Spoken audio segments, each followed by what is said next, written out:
ಉಳಿಸಿಕೊಂಡಿದ್ದಾರೆ ಅಂತಕ್ಕಂಥ ಮಾತುಗಳನ್ನು ಈ ಸಂದರ್ಭದಲ್ಲಿ ಹೇಳಲಿಕ್ಕೆ ಬಯಸ್ತಾ ಇದ್ದೇನೆ. ಸೊ ಹಾಗಾಗಿ ರಾಜ್ಯಪಾಲರು ಇದು ಭಾಳ ಜನ ನಮ್ಮ ವಿರೋಧ ಪಕ್ಷದ ಮುಖಂಡರುಗಳು ಮಾತನಾಡಿದ್ದಾರೆ.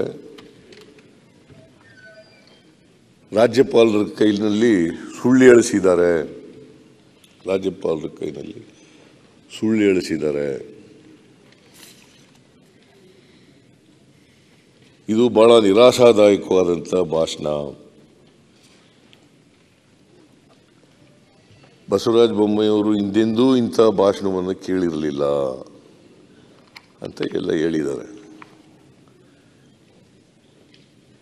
ಬಹುಶಃ ಒಂದು ವೇಳೆ ಬಸವರಾಜ್ ಅವರ ಒಳ್ಳೆತನವನ್ನು ನೀವು ದುರುಪಯೋಗ ಮಾಡ್ಕೊಂಡಿದ್ದೀರಿ ಅಂತ ನೀವು ಏನು ಬೇಕಾದ್ರೂ ಹೇಳಿ, ಈಗ ಅಲ್ಲ ಹೇಳಿದ್ದೀರಿ, ಅಲ್ಲ ಹೇಳಿದ್ದೀವಿ ಬೇಕಾದ್ರೂ ಹೇಳಿ, ಈಗ ನೀವು ಹೇಳಿದ್ರಲ್ಲ ಅದಕ್ಕೆಲ್ಲ ಉತ್ತರ ಕೊಡೋಣ.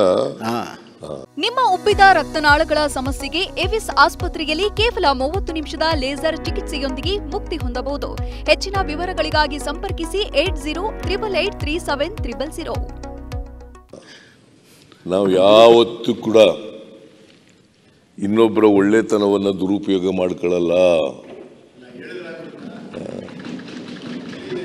ನಾವು ಅದನ್ನು ಯಾರ ಒಳ್ಳೆತನೂ ದುರುಪಯೋಗ ಮಾಡ್ಕೊಳ್ಳಲ್ಲ. ನಿಮ್ಮ ಒಳ್ಳೆತನೂ ದುರುಪಯೋಗ ಮಾಡ್ಕೊಳಕ್ಕೆ ಹೋಗಲ್ಲ. ನಿಮ್ಮ ಒಳ್ಳೆತನ ಇದ್ದರೆ ದುರುಪಯೋಗ ಮಾಡ್ಕೊಂಡಿಲ್ಲ. ನಾನು ಇವತ್ತಿನವ್ರಿಗೆ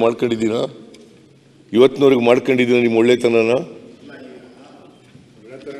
ಅಲ್ಲ. ನಮ್ಮ ಒಳ್ಳೆತನ ದುರುಪಯೋಗ ನಿಮಗೆ ಮಾಡ್ಕೊಳಕ್ಕಾಗಲ್ಲ, ನಿಮ್ಮ ಒಳ್ಳೆತನ ನಮ್ಗೆ ಮಾಡೋಕ್ಕಾಗಲ್ಲ. ಆದರೆ ರಾಜ್ಯಪಾಲರದು ಅವರ ಪರಿಸ್ಥಿತಿ ಹೆಂಗಂದ್ರೆ ಸರ್ಕಾರ ಕೊಟ್ಟಿದ್ದನ್ನ ಕ್ಯಾಬಿನೆಟ್ ಈಗ ಬಸವರಾಜ ಬೊಮ್ಮಾಯಿ ಚೀಫ್ ಮಿನಿಸ್ಟರ್ ಯಾಕೆ ಹೇಳ್ತಾ ಇದ್ದಾರೆ, ರಾಜ್ಯಪಾಲರ ಸೌತ್ ಇಂಡಿಯಾ ಬೇರೆ ರಾಜ್ಯಪಾಲರು ಬೇರೆ ಬೇರೆ ರಾಜ್ಯದೆಲ್ಲ ನೋಡ್ತಾರೆ. ಅದರಿಂದ ನಮ್ಮ ರಾಜ್ಯಪಾಲರು ಬಹಳ ಗೌರವದಿಂದ ಈ ರಾಜ್ಯದ ಸಂಸ್ಕೃತಿ ನಮ್ಮ ಇತಿಹಾಸ ನೋಡಿ ಬಹಳ ಗೌರವದಿಂದ ನಡ್ಕೊಳ್ತಾ ಇದ್ದಾರೆ.